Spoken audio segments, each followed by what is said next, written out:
Halo teman-teman semua, kembali lagi di channel Easy Finance Pro.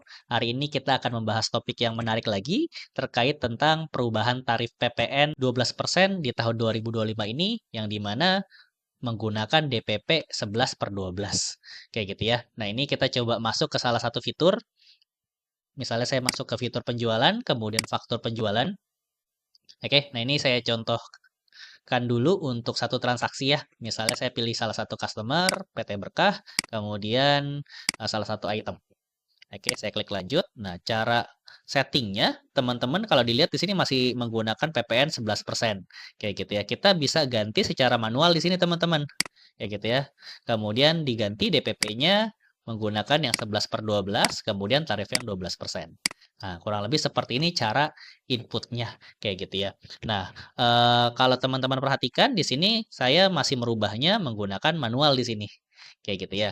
Nah, agar setiap kita input baru selalu tersetting seperti ini, teman-teman bisa masuk ke pengaturan dulu, teman-teman. Jadi di pengaturan, kemudian preferensi.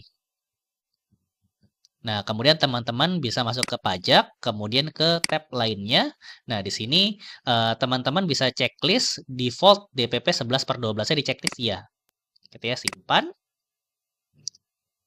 Nah, kemudian satu lagi teman-teman bisa ke perusahaan, kemudian masuk ke pajak. Oke, kemudian masuk ke daftar pajaknya, cari teman-teman pajak pertambahan nilai, boleh diklik. Nah, tarifnya diganti 12%. Nah, settingannya seperti ini ya teman-teman ya, agar pada saat kita transaksi langsung terpilih tarif 12% dengan DPP 11 per 12. Jadi kalau saya kembali ke faktur penjualan, ini saya close dulu. Kemudian masuk ke penjualan, faktur penjualan, kayak gitu ya. Kemudian di sini pelanggannya kita pilih. Kemudian itemnya lagi kita pilih lagi, klik lanjut. Nah, di sini udah otomatis terganti PPN 12% dengan DPP 11 per 12. Jadi untuk inputan tahun 2025 otomatis menggunakan settingan yang seperti ini. Nah, jika teman-teman ada pendingan transaksi di tahun 2024, teman-teman bisa settingnya di sini juga ya.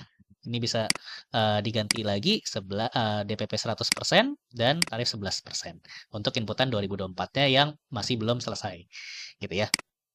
Oke, nah itu untuk settingan inputannya.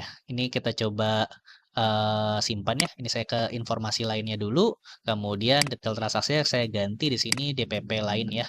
Kemudian saya coba cetak. Oke, kita lihat bentuk cetakannya seperti apa. Oke, nah di sini kalau dilihat teman-teman subtotalnya 6 juta, kemudian PP-nya 12% gitu ya, tapi isinya 11% ya. Nah, ini biar lebih jelas, biasanya kita keluarkan DPP 11 per 12-nya. Oke, nah ini kita setting untuk mengeluarkan DPP-nya biar jelas hitungannya pada saat kita terbitkan faktur penjualan. Ini kita tutup. Nah, teman-teman, cara setting agar muncul DPP-nya di form, kita bisa masuk ke pengaturan, kemudian ke desain cetakan. Oke, kemudian kita masuk ke daftar list hijaunya, kemudian pilih tipe transaksinya. Kayak gitu ya. Biasanya yang kita rubah faktur penjualan, kemudian pesanan penjualan. Kalau di pembelian, faktur pembelian dan pesanan pembelian. Oke, contohnya hari ini saya merubah ke faktur penjualan. Oke, nah ini saya punya dua template ya. Kalau teman-teman ada lebih dari satu seperti ini, ya dua-duanya kita edit juga. Nih, misalnya saya yang default dulu. Kemudian klik buka designer.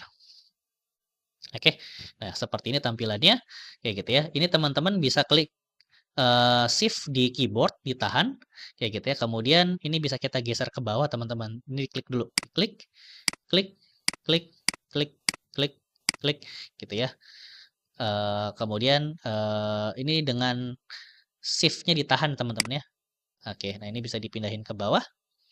Oke, kemudian teman-teman bisa copy dari yang udah ada. Jadi yang ini ditahan lagi shift-nya.